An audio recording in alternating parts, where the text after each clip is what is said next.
Hi everyone.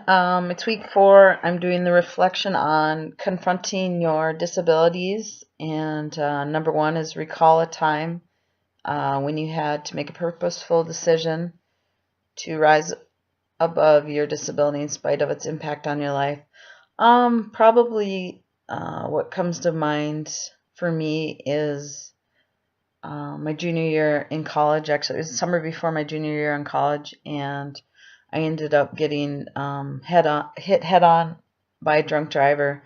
He was actually on the wrong way, going the wrong way on the highway, and it was his 24th birthday and his 5th DUI. He didn't have a license or anything. Anyway, it was a really bad accident, and um, after all my injuries were healed, I I actually didn't deal with it for a while because I was knocked unconscious, so I didn't remember a lot of it or any of it really. And but about 6 months later, after the accident, after all my injuries had healed and everything, I started having really bad anxiety, and it was the first time I'd ever dealt with anxiety. And I started having panic attacks, and they got so bad that I couldn't leave the house.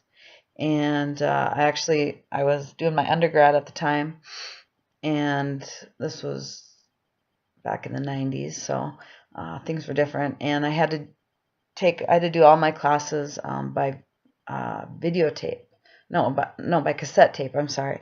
They'd record them, and I'd pick them up. Or I'm sorry, I wouldn't pick them up. Someone would pick them up, and I'd listen to all the classes like that. And that's how bad my anxiety was. I couldn't leave the house, and I couldn't drive either. Obviously, I couldn't leave the house, so I for sure couldn't drive.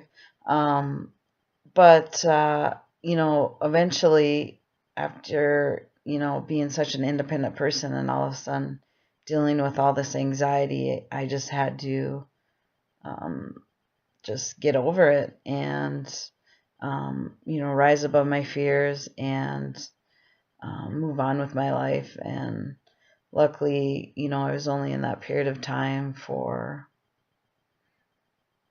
a couple months. um, what were the results of the courageous choice? The results were very beneficial. I was able to get my life back. I was able to obviously leave the house and live a normal life like I always had. And also, the hardest thing for me after I was able to leave the house was to drive on the highway.